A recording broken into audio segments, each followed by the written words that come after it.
All right. So we're now moving to lesson 4. So that's Moses in the beginning. Okay. So we've now introduced at the very end of the movie.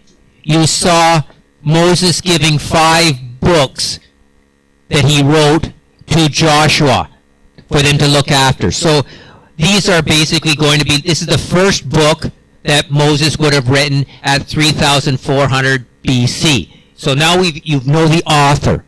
Now we're going to start to look at the book. So this would be basically what the book would sort of look like, the way at that time for Hebrew. This is not real size. This is miniature size, please. It's actually much bigger. But anyway, so this is sort of like what miniature size would sort of look like. At that time, books were not the way we do now, where you open them, but they were written this way. So you could, a little bit like a cassette tape versus MP3, right? Wherever you are on the cassette tape, you can only read to the next part. So basically, you're reading it, you will be reading from, right? If you're at this point, read, and then line. This way you basically read. So this would be the way it originally appeared. Obviously not this small size though. And this would be the, I can send it around. You can take a quick look and see what the scroll would look like. And this is today in more modern script. You can I'll let you. This is modern Hebrew, so this would be what it looks like in modern Hebrew. So you can see, if you look, you'll see a difference between the two. In Old Hebrew, they do not write vowels. Okay, so for example, in English we would write, if I wrote I love you in English. If I was doing this in Hebrew, it would be written L-V-Y. Because they never wrote vowels. They only wrote the consonants. So if you look at the older Hebrew, you will see it's just all the consonants without any vowels. But about 1,500 years ago, they added the vowels. So in this one, which is basically the Masoretic text from about 1,500 years ago, it's got vowels in it. So they added the vowels. So sometimes you will see translation to English is difficult, right? If you just have this much and you have to translate to English, L-V-Y. Yeah, okay. Okay, I love you. This one you can probably guess is love. This maybe you, okay. But from context, you have to do the translation to English. And from context, you try to do the translation to Chinese. So you will see if you look at different translations, there may be slightly different words because, how do you the interpretation of this in going from one old language to another language? So it's very helpful when they added the vowels, right? When they added the vowels 1,500 years ago, it helps us say, okay, 1,005 years ago, they believed that the vowels were here. But some words, they never added the vowels to. For example, the name of God. The Hebrews never added the vowels. So we do not know how to pronounce that word. So the Hebrews just left it with, basically we transliterate to English, Y-A-Y-H-W-H.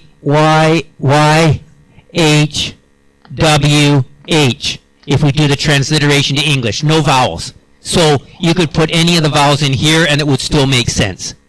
So we have no idea how to pronounce this word because the Hebrews the Israelite people never told us how to pronounce this word. All we know is it's got the 4 consonants. We don't know what vowel to put in here. So whether A-E-I or U. A-E-I over U, A-E-I over U, A-E-I over U. You can choose any of those pronunciations. Okay? All right. So let's get started now in looking at the first words that Moses wrote as he starts the book in the beginning. Now, this is kind of neat. I think the way it's done, the way he writes. He basically writes about the creation of the world.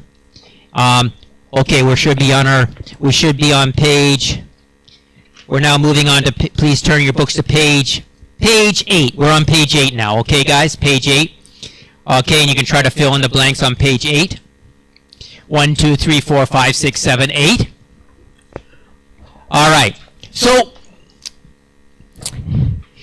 there are 3 stories Moses does about the creation of the world. 3 different stories he writes. One is like very, very far away, like giving a complete overview. Okay? That's the first story. The second story is like you turn up the magnifying glass. And now we focus on the creation of the earth. So the first one, creation of the universe. The second story, let's concentrate on the earth. The third story, he then focuses even more down the creation of man. Okay, so you see the creation story 3 times. The first time from very far out, then zooming in, like you have a magnifying glass or a telescope. You zoom in and you look at the creation of the earth. Okay, let's zoom in even more tight and look at the creation of man. So there are 3 stories, one after another. Okay, the first story is just very beginning. Okay, let's look at the first story. He starts off, the big picture. In the beginning, God created the heavens and the earth. So it's very, okay, maybe I'll make this even bigger. Make it nice and big for everyone to see. Okay, nice and clear. In the beginning, God created the heavens and the earth. Now, in the Hebrew, there are 2 other letters following God, in which they put the first letter of the alphabet and the last letter of the Hebrew alphabet here. In other words, the idea being that God is the beginning and the end. All right, so the writings of Moses basically start with one. From this first verse, we get 3 ideas coming out from Moses. First of all, there is only one God. There is only one God. So that's the very first thing that we start to learn out. So you can fill in, that's the first blank on your page, the first story in section 4.2.1. 4.2. The first thing we say is that there is one God. It doesn't say in the beginning the gods created heaven and earth. The Hebrew very straightly says in the beginning God created the heavens and the earth. So there's only one God. That's the first thing we can learn from the first story. From Moses' idea, the fundamental assumption, Jiben de Jasha, there is one God. Okay. Now this one God, what about him? The second point here, what did he do? He created the universe, the heavens and the earth. So God created the whole universe. So this one God created everything.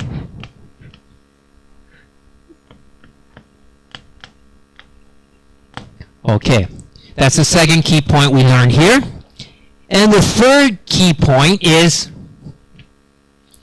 this God is self-existing. Okay? This God is self-existing. In other words, God is there. There's no creation of God. God is there in the very beginning. He's the one who created the universe, so he's self-existing. In other words, if we look at, so he would be outside of space, outside of time. As we know, like this coordinate, so if we talk about the coordinates x, y, z, ct, God is outside of this coordinate space. He pre-exists outside of time, outside of these x, y, and z coordinate system, the current extended coordinate system. So God is the creator of everything. That's the first story. It's the first part. Okay. Story number 1, finished. Okay. Professor John, did you want to make a quick summary of story number 1? I should have him. Okay. No?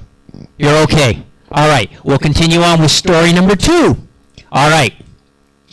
So verse 2 starts the second story of the creation. Now we've zoomed in.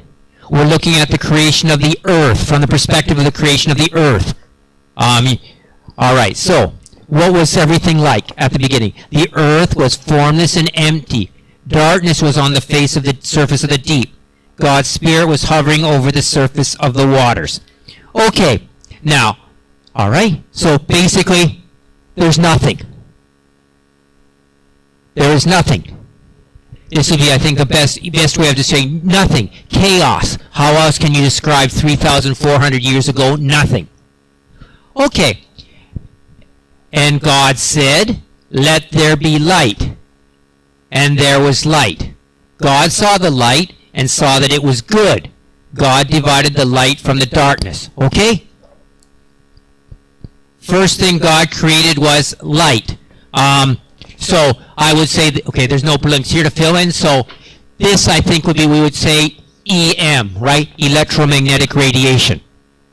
And so the first thing God created was energy, light, electromagnetic radiation, which is basically what Big Bang says too, right? Big Bang also tells us that the first thing that came into being was light and energy.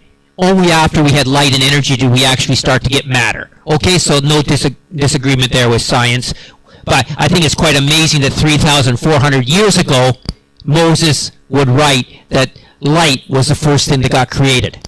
Okay, that I think is quite amazing. Okay, so God said, "Let there be light." There was light. God saw there was light, and it was good. God divided the light from the darkness. God called the light day, and the darkness he called night. There was the evening and morning the first day. Okay? One day. Okay, so the Hebrew here is, this was the morning, the first period of time. Okay, so the word is a generic word for time. So for one period of time. Sometimes we can translate it as day. Sometimes we can translate it as year. Sometimes we translate it as a different period of time. So you can, how you translate to English, you have to guess. So they decided to translate it as day. You could also translate it, this was the first period. Okay? Either way. So it doesn't matter. Okay? We don't have 24-hour days yet anyways because there's nothing yet created. Okay? So next. What does God do next according to the story here? God said, "Let there be an expanse in the middle of the waters, and let it divide the waters from the waters." And God made the expanse and divided the waters that were under the expanse from the waters that were above the expanse, and it was so. God called the expanse sky. There was evening and morning on the second day. So what do we see here? So Moses is saying, okay, the next was creation is separation. So we have clouds and water above, and we have water below, the seas and the oceans. Okay? So we have water, and in the middle we have the air where we're living, right? This atmosphere. So above we have clouds, below we have water above and water below. Okay, that would be the second period of time. Okay, still no life yet, right? Okay? Next, God said, "Let the waters under the sky be gathered together in one place, and let the dry land appear." And it was so. God called the dry land earth, and the gathering together of the waters he called sea, and God saw it was good. Okay? What's this section saying? Okay, so initially there is no land, but out of the sea comes land. Okay, this I think is, again, writing this 3,400 years ago, I think is quite amazing, because we see Taiwan, right? The highest mountains were at one time under the sea, right? We see at the top of the mountain, if you climb Hehan Shan, etc., you see all the stratification from being under the sea. But these mountains have come out of the sea. So everything was under the sea before, but the high mountains came up from under the sea. Okay, cool. Okay, so the idea that the land came out of the sea, I think is also quite interesting here, and agrees with what we see today. Okay, God said, okay, so now we've got land. Okay, what happens next? Okay, God said, "Let the earth put forth grass, and herb-eating seeds, and fruit seeds bearing fruit after their kind, with their seed in the earth," and it was so. So there were grass, and there was evening and morning the third day, or third period of time. Okay, so sort of makes sense. Next thing we get is plants. Okay? Animal life. Simple, not animal, sorry, no animals, sorry. Plant life. Okay, so the botany starts to come. We have grass, okay? Herbs, okay? Trees. Fair enough? Okay, this is all there, and this will be the third period of time for our world, Earth. Okay? Next, and we maybe talk about this later, but I don't think we have enough time today. God then started to set up so from the Earth, we started to be able to see the sky, the lights in the sky in terms of the stars. The sun and the moon began to have shape. God set them in the expanse, rule over the day and the night, and it was good, and there was evening and the morning, the fourth day. So the fourth period of time we saw the moon is now clearly seen from the earth, and we can start to see the sun from the earth. Okay? So this will start to be very clear, this part. Next, okay, so far there's still no animal life yet. So this is all pre any sort of life other than the plant life, okay? Next, the fifth period of time. God said, let the waters swarm with living creatures, and let birds fly above the earth in the open expanse of the skies. So, God created these things, and God saw it was good. He told them to multiply and fill the waters after the seas, and multiply on the earth. This is the fifth period of time. So in the fifth period of time, we have what? Sea creatures and birds. Okay?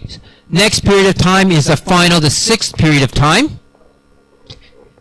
Okay, now we start to see, God said, let the earth form forth living creatures after their kind. It was so. God made animals. Okay? So now we see the animals and on the earth. So this will be the last period of time, the sixth period of time, the most recent period of time we start to see animals appear on the earth. Okay? Which we know, whatever we know from now in terms of time, that would make sense. It makes sense. And then finally, with everything else made, God says, let us make, finally, okay, God said, God said, let us make man in our image after our likeness, and let them have dominion over the fish of the seas, and over the spurge of the sea, and over the livestock, and over all the earth, and everything that creeps on the earth. God created man in his own image. In God's image he created them, male and female. God blessed them and said to them, be fruitful, multiply, fill the earth, and subdue it. Have dominion over the fish of the seas, over the birds of the sky, and over every living thing that moves on the earth. God said, behold, I have given you every herb-beating seed which is on the surface of the earth, and every tree which bears fruit for seed. It will be your food. To every animal on the earth, and to every bird of the sky, and to everything that creeps on the earth, in which there is life, I have given every green herb for food. And it was so. God saw everything he made, and behold, it was good. There was evening, and there was morning, the sixth day. And unfortunately, there's a paragraph here. Okay, let's look at the last part. And the heavens and the earth were finished, and their vast array. On the seventh day God finished his work which he had made, and he rested on the seventh day from all his work which he had made. God blessed the seventh day and made it holy, because he rested in it from all his work that he had made. So 6 periods of time. Oops, too far back. Sorry. Okay. Okay. So in the sixth period we see the creation of man. Now, what can I learn from this story?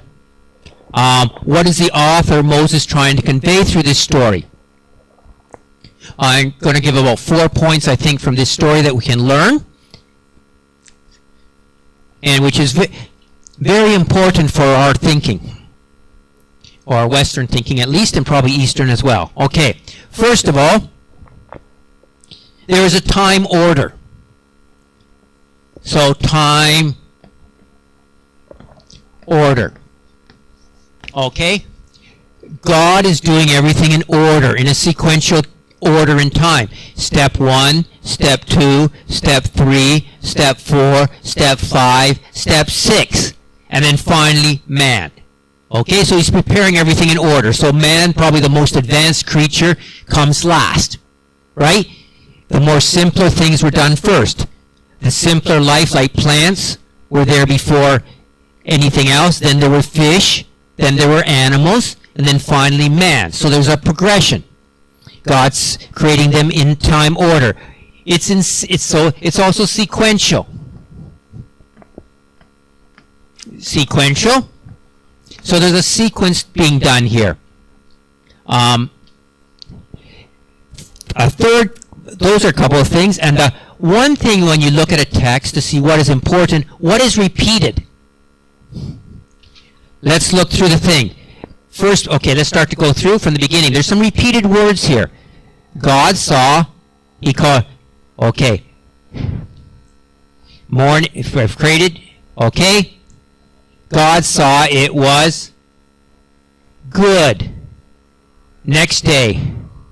God saw it was good. Okay? God saw it was good. And then finally, it was very good. Or God saw it was very good. Okay, so from this it's clear the authors, Moses repeated this many times. So what God created was good. So we quickly come to agree then with Kong Zi, Ren Ben Wei Shan. When God created everything, it was good. Therefore, and when He created man, it was very good. So, if you know, like in ancient Chinese, they debate Ren Ben Wei Shen, Ren Ben Wei right? So clearly, Moses is with Confucius.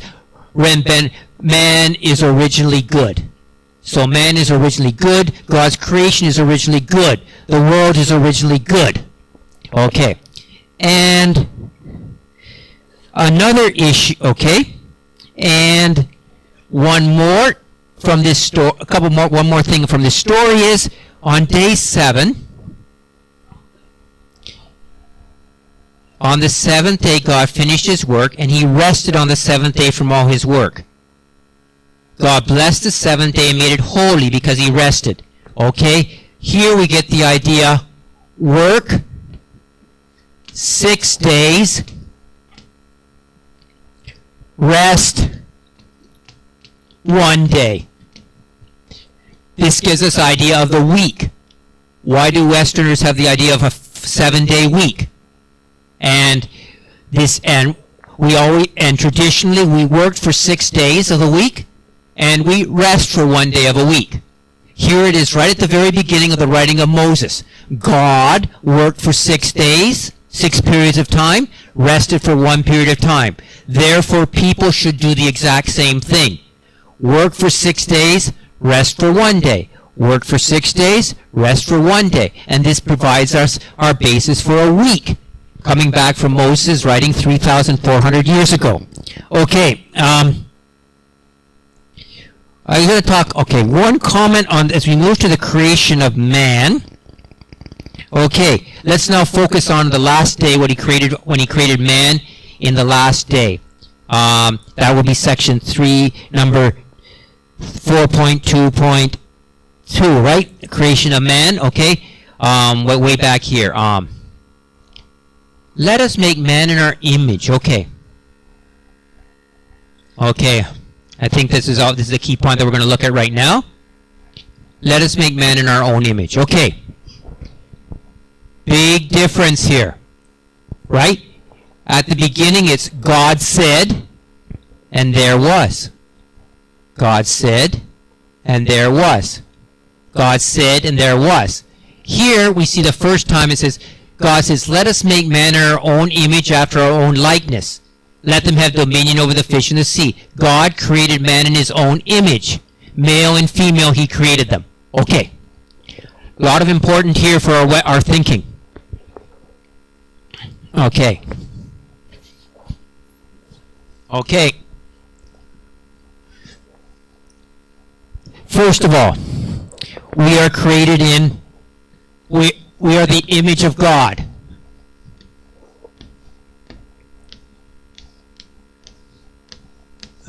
Okay? All right. What's the idea of image? Right? If we talk in optics in Guangshui, if we have a lens, right? I have my object here, and I have my image over here. Remember this from Gaozheng? You should remember this from Gaozheng, right? Your object is here. This lens has a focal length, f. F is the focal length. This is the object distance. This is the distance to your image. So the lens provides an image. Okay, it's not the same as the object, but we see an image. Okay, for example, for an example, you see an image in a mirror.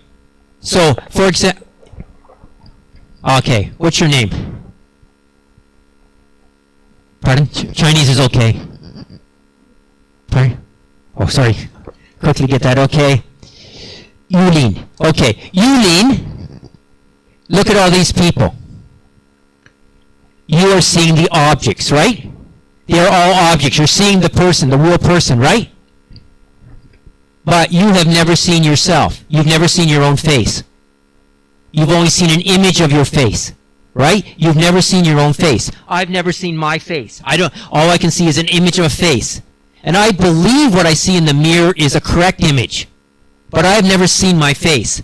No one has ever seen themselves, own face. You can only see other people's faces. You only see the image. Okay? So, man created in the image of God. So, in some ways, we are like God. And what is this? And when we say this, God's image, this must have big effect on how I look at people. Hey, this person is in the image of God. Therefore, I should respect them.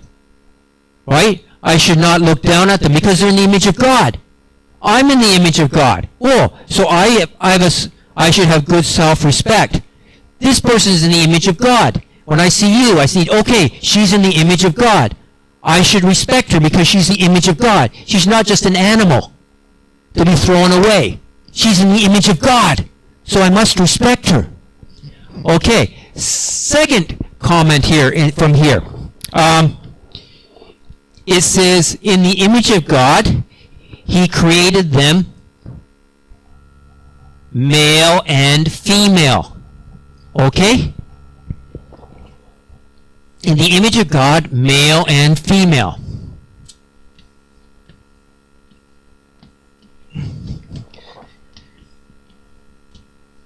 Okay? This is another very revolutionary concept for people compared to for the Jewish people, the idea that males and females are equal because God created them both in God's image. Therefore, because I'm a man, I am not more important than Yulin because she's a girl. No, we are both created in God's image, so both male and female are equal. So fundamentally, male and female are both equal. There's no one higher than the other. We are both created in God's image. Okay? And also, it implies that you can't really say God is male or God is female because we're both in God's image. Okay? So we are in God's image. The next key ideas here. A few other things are not... Okay. Third important idea is on work. Okay? Man is given a job, right? What to eat, every bird of the hand, to this idea of dominion. Where's dominion? Dominion. Here it is. The word dominion. This word, dominion. So if we roughly translate it, this idea is we have work to do, and that is to care for creation. So it's our responsibility to look after the environment and to take care of the environment. That's a job that God originally gave man to do. Look after the world, take good care of it. So if you look at the way Israelite people work, they will use their land for 6 years to grow crop, and then 1 year they'll plant other crops so the land will not be tired, so that land can rest every 6 years. So they try to look after it, to take care of the land. So the idea we are responsible, our main work is good. Work is good. It's created by God. It's not something to endure. We should work, and our key job as a human being is to look after creation, to look after all the creatures, the animals, the plants, to take care of this world. That's a responsibility that God gave to man, is to look after and take care of the world. And the fourth thing that you may find here is interesting is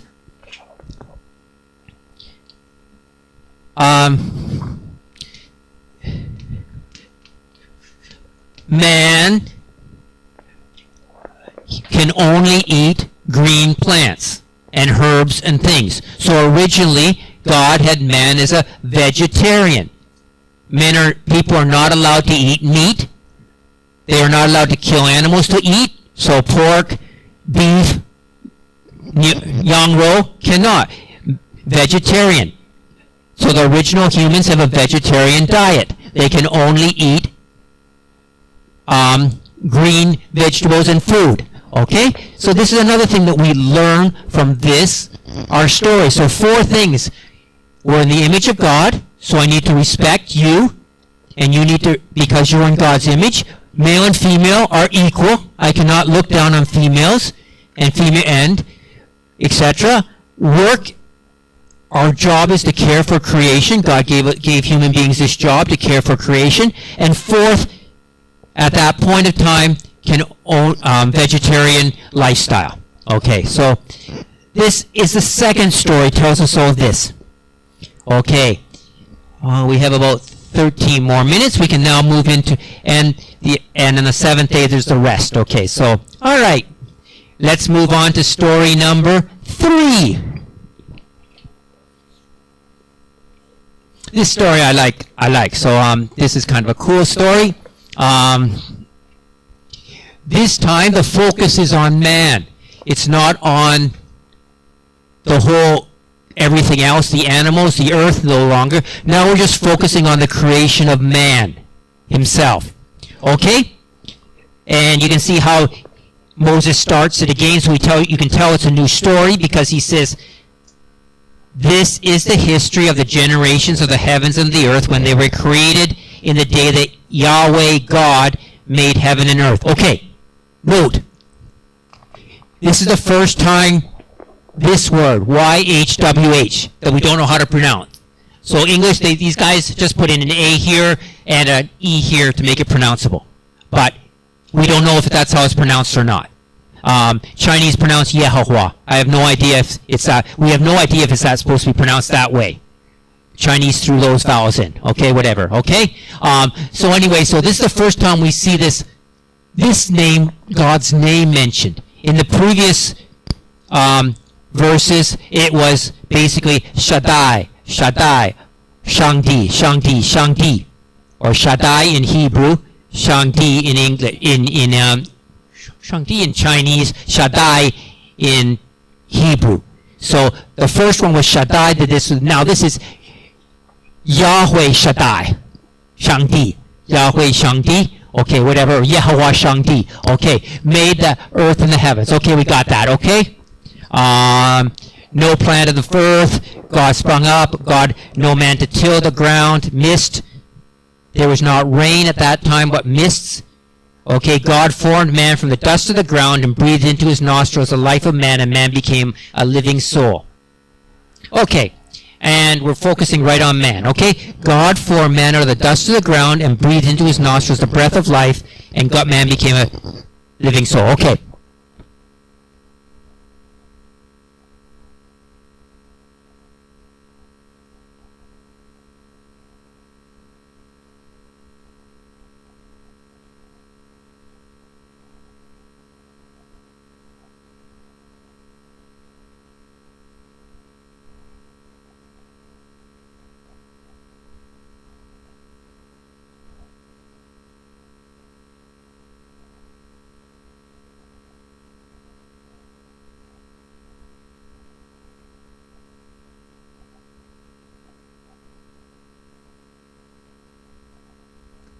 Basically came up, found some dirt,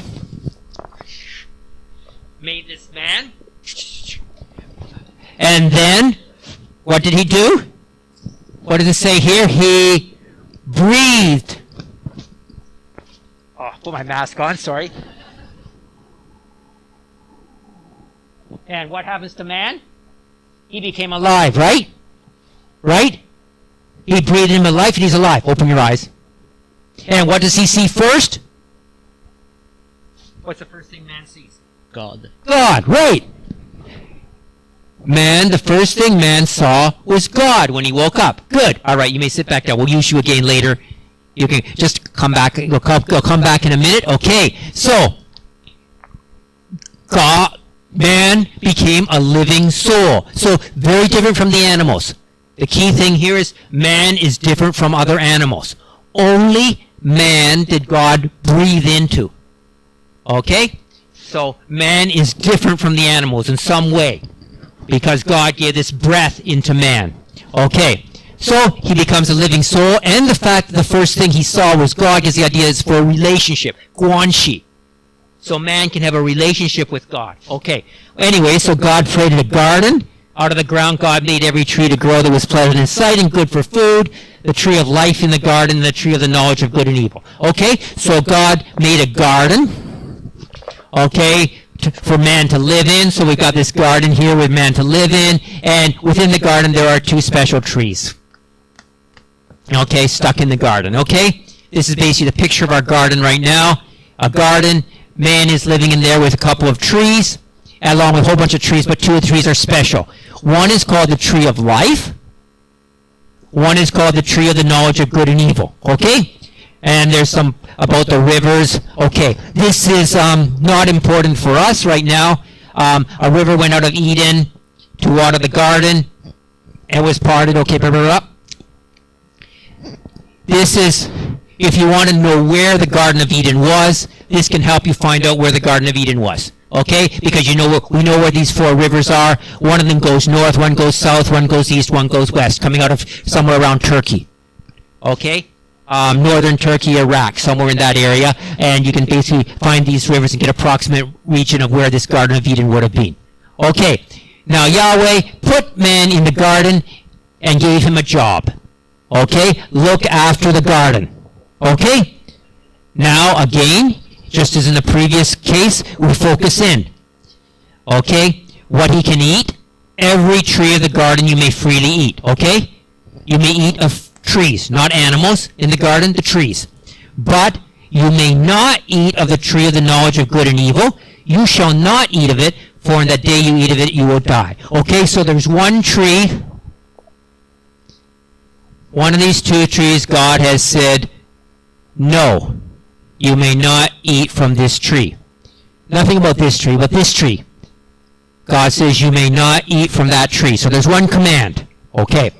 Now, at this point, God says, okay, come on, Ted, we need you back again. Okay. God looks at Ted and says, it is not good that man should be alone. I will make a helper suitable for him. So he decides, okay, Ted by himself is not good.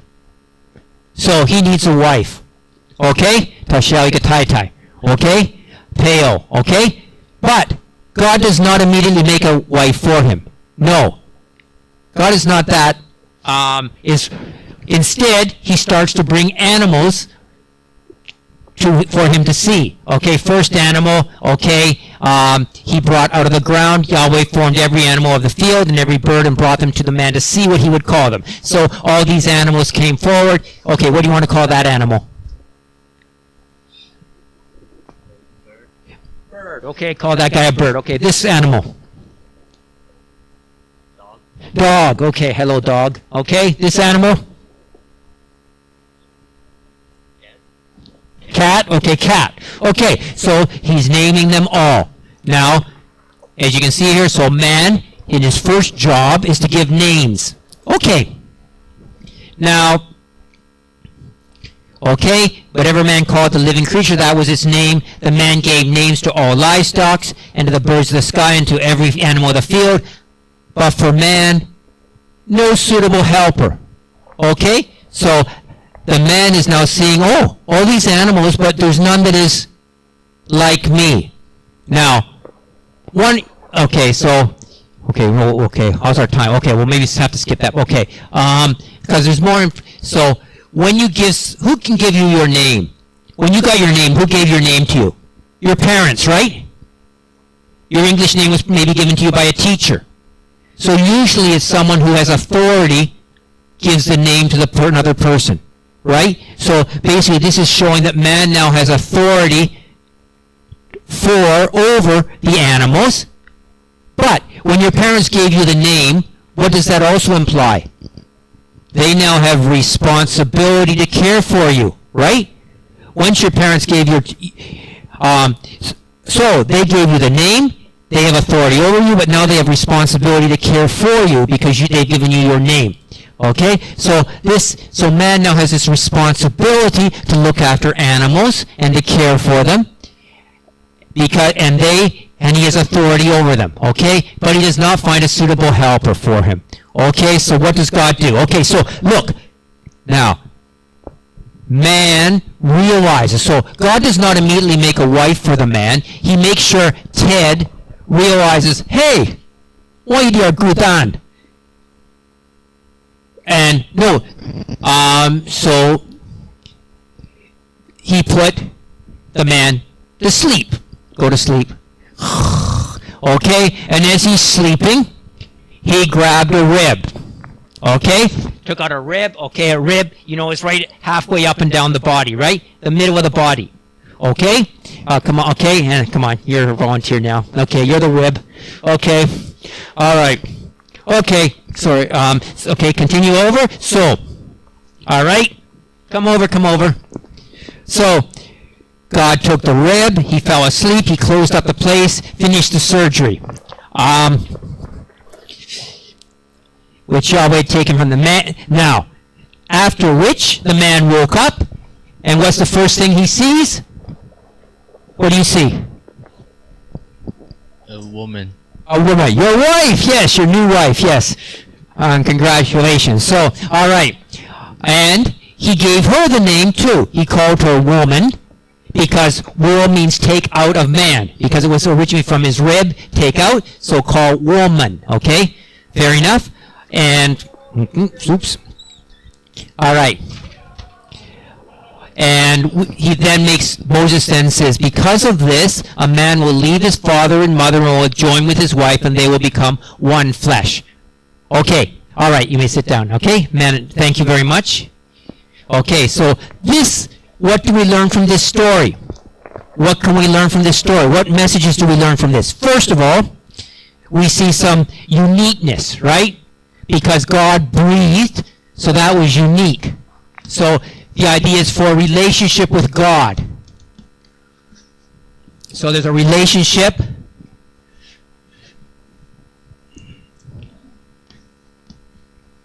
with God, because so the first thing he saw was God, so man is made unique, so he can have a relationship with God.